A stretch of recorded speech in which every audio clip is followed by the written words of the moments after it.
અલથાણ ખાતે પાલિકાના તરણકુંડમાં આજે 11:15 વાગ્યાની આસપાસ પાણી ચોખ્ખું રાખવા માટે ઉપયોગમાં લેવાતા ક્લોરીનની બોટલમાં લીકેજ થતાં અફરાતફરી સર્જાઈ હતી.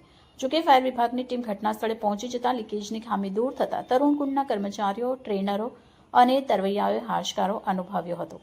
ફાયર વિભાગના સૂત્રો પાસેથી મળતી વિગત અનુસાર અલથાણ ખાતે પાલિકા સંચાલિત તરણકુંડ આવેલો છે.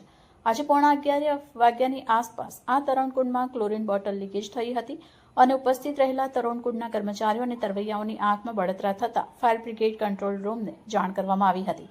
ફાયરની ટીમ ઘટના સ્થળે પહોંચી હતી અને લીકેજ થતું બંધ કર્યું હતું, જેના કારણે તરણકુંડના કર્મચારી અને ટ્રેનરોએ પણ હાશકારો અનુભવ્યો હતો. વધુમાં જાણવા મળતી વિગત મુજબ ક્લોરીન બોટલ લીકેજ થવાના પગલે નજીકના વિસ્તારોમાં આંખો બળવાની તકલીફ શરૂ થઈ હતી.